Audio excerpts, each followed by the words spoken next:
जैसे कि आप सभी जानते होंगे, आजकल हर जगह विमेन रिजर्वेशन पर डिस्कशन चल रहा है।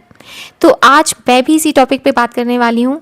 मैं यहाँ ये एक्सप्लेन नहीं करूँगी कि ये बिल क्या है या कैसे काम करता है, क्योंकि वो तो सब आप ऑलरेडी जानते ही हैं।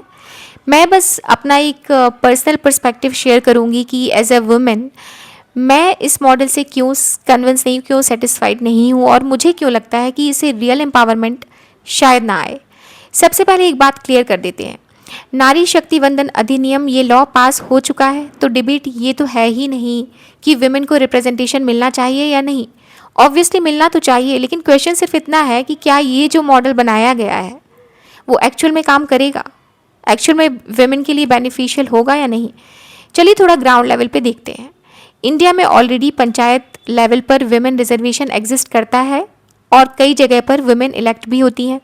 लेकिन ऑनेस्टली एक चीज़ हम सब ने देखी है, बहुत केसेस में नाम तो विमेन का होता है लेकिन डिसीजंस तो कोई और ही लेता है उनके बिहाफ पे।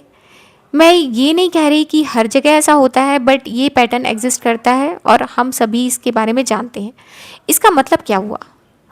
रिप्रेजेंटेशन मिल गया, लेकिन पावर कहाँ मिली? पावर तो फुली ट्रांसफ़र हुई नहीं।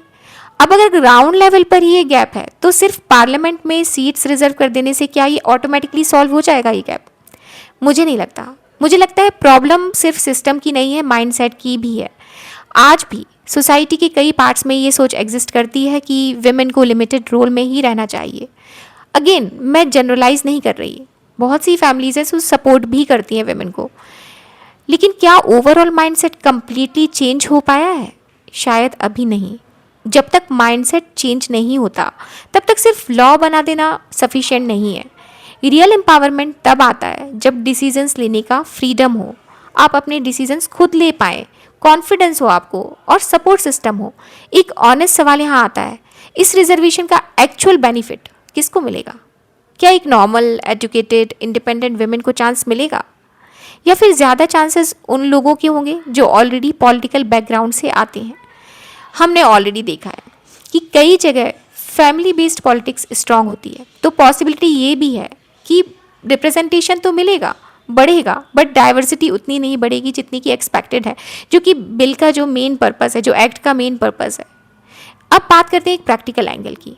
अगर सीट्स बढ़ती हैं तो एमपीज़ की सैलरी बढ़ेगी, पेंशन, फैसिलिटी सब कुछ बढ़ेगा, राइट? सबका कॉस्ट भी बढ़ेगा और ये कॉस्ट अल्टीमेटली पब्लिक टैक्स से ही आता है।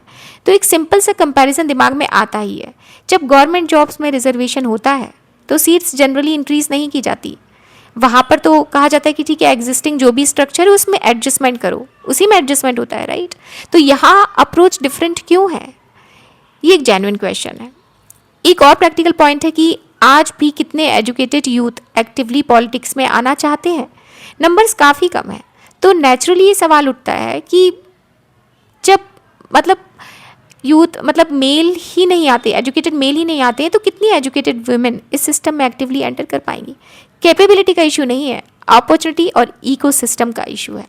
अगर सिस्टम ही वेलकमिंग नहीं होगा तो पार्टिसिपेशन लिमिटेड ही रहेगा, राइट? मैं रिजर्वेशन के अगेंस्ट नहीं हूँ, मैं बस इतना बोल रही हूँ कि अगर रियल एम्पावरमेंट चाहिए तो काम ग्रास रूट लेवल से ही शुरू होना चाहिए।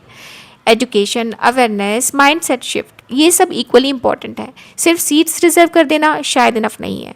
रिप्रेजेंटेशन ज़रूरी है, लेकिन रियल एम्पावरमेंट इससे भी ज़्यादा इंपॉर्टेंट है, इससे भी ज़्यादा ज़रूरी है। ये मेरा पर्सनल पर्सपेक्टिव है, आप इससे एग्री या डिसएग्री कर सकते हैं। कमेंट करके ज़रूर बताएं आप क्या सोचते हैं इस बारे में। Thank you.